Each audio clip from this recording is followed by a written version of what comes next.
Praise the Lord. Greetings to you all in the name of our Lord and Savior Jesus Christ. Today's Bible verse, Revelation chapter 2 verse 10. Be faithful to me even if it means death, and I will give you life as your prize of victory. ಪ್ರಕಟಣೆ 2ನೇ ಅಧ್ಯಾಯ 10ನೇ ವಚನ. ನೀನು ಸಾಯಬೇಕಾದರೂ ನಂಬಿಗಸ್ತನಾಗಿರು, ನಾನು ನಿನಗೆ ಜೀವವೆಂಬ ಜಯಮಾಲೆಯನ್ನು ಕೊಡುವೆನು. ನಾವು 2 ವಿಧವಾದ ಮಾಲೆಗಳನ್ನು ನೋಡುತ್ತೇವೆ. ಒಂದು ಮರಣವೆಂಬ ಮಾಲೆ, ಇನ್ನೊಂದು ಜೀವವೆಂಬ ಜಯಮಾಲೆ. ಇಲ್ಲಿ ಇವತ್ತು ದೇವರು ನಮಗೆ ಮಾತನಾಡುತ್ತಿರುವಂಥ ವಾಕ್ಯ ಜೀವವೆಂಬ ಜಯಮಾಲೆಯ ಬಗ್ಗೆ.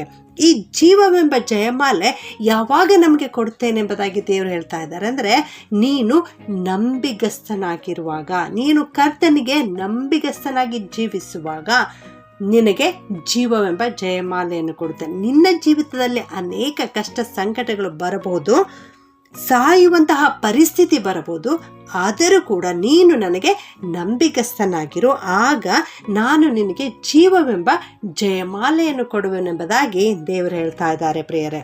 ಯಾಕೋಬ 1:12 ನಾವು ನೋಡ್ತೇವೆ, ಕಷ್ಟವನ್ನು ಸಹಿಸಿಕೊಳ್ಳುವವನು ಧನ್ಯನು, ಅವನು ಪರಿಶೋಧಿತನಾದ ಮೇಲೆ ಜೀವವೆಂಬ ಜಯಮಾಲೆಯನ್ನು ಹೊಂದುವನು ಎಂಬುದಾಗಿ. ಹೌದು, ನಿನ್ನ ಜೀವಿತದಲ್ಲಿ ಕಷ್ಟಗಳು ಬರಬಹುದು, ಆದರೆ ಆ ಕಷ್ಟಗಳ ಮಧ್ಯದಲ್ಲಿ ನೀನು ಪರಿಶೋಧಿತನಾಗುವಾಗ, ಆ ಶೋಧನೆಗಳನ್ನು ಜಯಿಸಿದಾಗ ನಿನಗೆ ಜೀವವೆಂಬ ಜಯಮಾಲೆಯನ್ನು ದೇವರು ಕೊಡುತ್ತೇನೆ ಎಂಬುದಾಗಿ ಹೇಳ್ತಾ ಇದ್ದಾರೆ. ಹೌದು, ಮನುಷ್ಯರು ಸಹಿಸಿಕೊಳ್ಳಬಹುದಾದ ಶೋಧನೆಯ ಹೊರತು ಹೆಚ್ಚಿನ ಶೋಧನೆ ದೇವರು ನಿನಗೆ ಬರಗೊಡಿಸುವುದಿಲ್ಲ. ಆದುದರಿಂದ ನಿನ್ನ ಶೋಧನೆಗಳ ಸಮಯದಲ್ಲಿ ನಂಬಿಗಸ್ತನಾಗಿರು, ಆಗ ದೇವರು ನಿನಗೆ ಜೀವವೆಂಬ ಜಯಮಾಲೆಯನ್ನು ಕೊಡುತ್ತಾರೆ.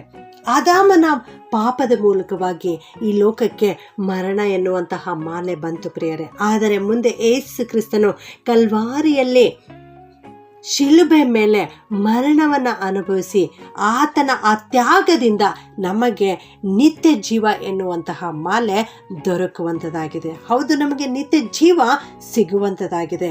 ಈ ಲೋಕದಲ್ಲಿ ಪಾಪವಿದೆ, ಶಾಪವಿದೆ, ರೋಗ ರುಜಿನಗಳಿವೆ. ಪಾಪದ ಸಂಬಳ ಮರಣ. ಹೌದು, ಪಾಪ ಮಾಡುವ ಆತ್ಮ ಸಾಯುವುದು ಎಂಬುದಾಗಿ ದೇವರ ವಾಕ್ಯ ಹೇಳುತ್ತದೆ ಪ್ರಿಯರೇ.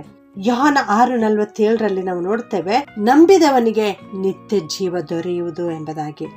ನೀನು ಕ್ರಿಸ್ತನ ಮೇಲೆ ನಂಬಿಕೆ ಇಟ್ಟು ನೀನು ಕ್ರಿಸ್ತನನ್ನು ಅಂಗೀಕರಿಸಿಕೊಳ್ಳುವಾಗ ನೀನು ನಿತ್ಯ ಜೀವವನ್ನು ಹೊಂದಿಕೊಳ್ಳುತ್ತೆ ಪ್ರಿಯರೇ.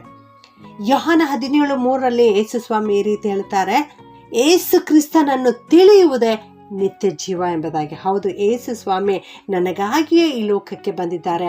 ಆತನು ಮನುಷ್ಯ ಕುಮಾರನಾಗಿ ಬಂದು ನನಗಾಗಿ ಸತ್ತು ಮೃತ್ಯುಂಜಯನಾಗಿದ್ದಾರೆ ಎನ್ನುವಂಥದ್ದನ್ನು ನೀನು ತಿಳಿದುಕೊಂಡಿ ಅಂದರೆ ನಿನಗೆ ನಿತ್ಯ ಜೀವ ದೊರೆಯುವಂಥದ್ದಾಗಿದೆ ಪ್ರಿಯರೇ. ಆದುದರಿಂದ ನನ್ನ ಪ್ರಿಯ ದೇವಜನರೇ, ನಿನಗೆ ಜೀವವೆಂಬ ಜಯಮಾಲೆಯನ್ನು ಕೊಡುವುದಕ್ಕಾಗಿಯೇ ಯೇಸು ಸ್ವಾಮಿ ಮರಣವೆಂಬ ಮಾಲೆಯನ್ನು ತಾನು ತೆಗೆದುಕೊಂಡಿದ್ದಾರೆ.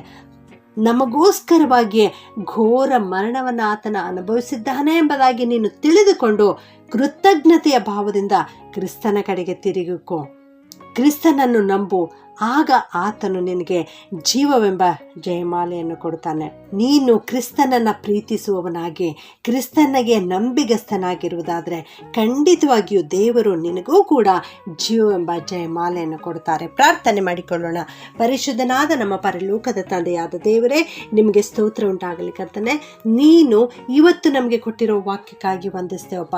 ನೀನು ಸಾಯಬೇಕಾದರೂ ನಂಬಿಗಸ್ತನಾಗಿರು, ನಾನು ನಿನಗೆ ಜೀವವೆಂಬ ಜಯಮಾಲೆಯನ್ನು ಕೊಡುವೆನು ಎನ್ನುವಂಥ ವಾಕ್ಯವನ್ನು ಇವತ್ತು ಕಲಿಸಿಕೊಟ್ಟದಕ್ಕಾಗಿ ವಂದಿಸ್ತೇವೆ ಸ್ವಾಮಿ. ಅಪ್ಪ ಕರ್ತನೆ, ನಾವೆಲ್ಲರೂ ನಿನಗೆ ನಂಬಿಗಸ್ತರಾಗಿ ಜೀವಿಸಲಿಕ್ಕೆ ಕೃಪೆ ಮಾಡು, ನಿನ್ನನ್ನು ಪ್ರೀತಿಸಲಿಕ್ಕಾಗುವಂತೆ ಸಹಾಯ ಮಾಡು, ನಿತ್ಯ ಜೀವವನ್ನು ಪಡೆದುಕೊಳ್ಳಲಿಕ್ಕೆ ನಮ್ಮೆಲ್ಲರಿಗೆ ಕೃಪೆ ಮಾಡು. ಯೇಸುವಿನ ನಾಮದಲ್ಲಿ ಬೇಡುತ್ತೇನೆ ತಂದೆಯೇ, ಆಮೆನ್.